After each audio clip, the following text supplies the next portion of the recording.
Hello friends, मेरा नाम है कंवरपाल सिंह और आप देख रहे हैं कैप्स एजुकेशन। दोस्तों, आज हम चर्चा करने वाले हैं टॉप 10 हिस्ट्री के ऐसे क्वेश्चन जो अक्सर कॉम्पिटिटिव एग्जाम में पूछे जाते हैं। फिर चाहे वह यूपीएससी हो, आरपीएससी हो, net, JRF, school lecturer, SSC, CGL या अदर कोई कॉम्पिटिटिव एग्जाम हो। तो ये इस टॉपिक पर हमारा 8वां वीडियो है।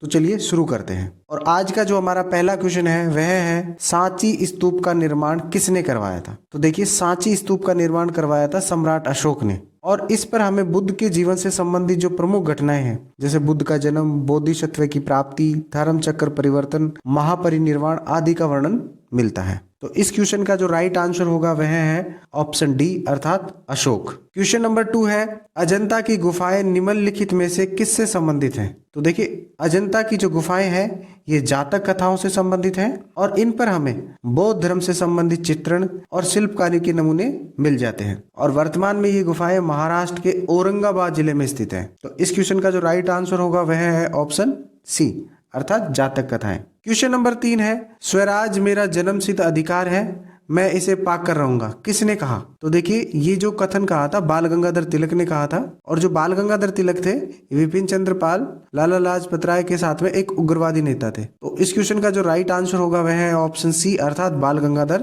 तिलक। क्वेश्चन नंबर 4 है निम्नलिखित में से किसने तीनों गोलमेज सम्मेलनों में भाग लिया था। तो देखिए, 1930 से और 1932 के मध्य में 3 गोलमेज सम्मेलन हुए थे और इन तीनों सम्मेलनों में भाग लेने वाले एकमात्र जो व्यक्ति थे वो थे भीमराव अंबेडकर। साथ ही ये जो तीनों सम्मेलन हैं ये लंदन में आयोजित हुए थे। तो इस क्वेश्चन का जो राइट आंसर होगा वह है ऑप्शन सी अर्थात भीमराव अंबेडकर। 5वां क्वेश्चन है हमारा अमीर खुसरो निम्नलिखित में से किसके शासनकाल से संबंधित थे। तो देखिए, अमीर खुसरो थे ये अलाउद्दीन खिलजी के दरबारी कवि थे और इनकी जो प्रसिद्ध रचनाएं थी उनमें नाम आता है तुगलकनामा का, किरान उस सादेन का, खजाइन उल फुतूह का और आसिका का। तो इस क्वेश्चन का जो राइट आंसर होगा वह है ऑप्शन ए अर्थात अलाउद्दीन खिलजी। क्वेश्चन नंबर 6 है मोहनजोदड़ो निम्नलिखित में से कहाँ स्थित है। तो देखिए, मोहनजोदड़ो है एक हड़प्पाकालीन स्थल है और ये पाकिस्तान के सिंध प्रांत के लरकाना जिले में सिंधु नदी के तट पर स्थित है। तो इस क्वेश्चन का जो राइट आंसर होगा वह है ऑप्शन सी अर्थात पाकिस्तान के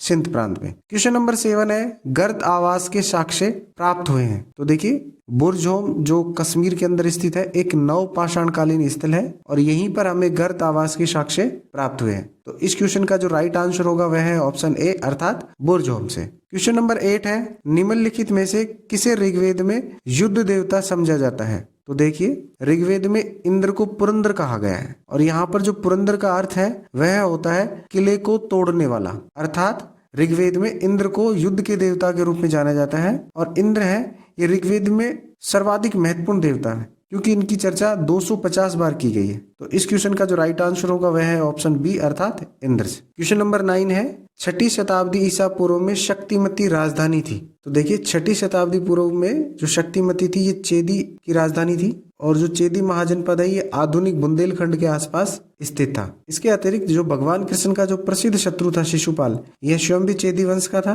तो इस क्वेश्चन का जो राइट आंसर होगा वह है ऑप्शन सी अर्थात चेदी की। क्वेश्चन नंबर 10 है निम्नलिखित में से किस राजा के एक अभिलेख से सूचना मिलती है कि शाक्य मुनि बुद्ध का जन्म लुम्बिनी में हुआ था। तो देखिए, अशोक के रुम्मनदेही अभिलेख से हमें सूचना मिलती है कि शाक्य मुनि बुद्ध का जन्म लुम्बिनी में हुआ था। तो इस क्वेश्चन का जो राइट आंसर होगा वह है ऑप्शन ए अर्थात अशोक। आपको हमारा वीडियो कैसा लगा? यदि अच्छा लगा तो इसे लाइक करें और चैनल को सब्सक्राइब करें। Thank you.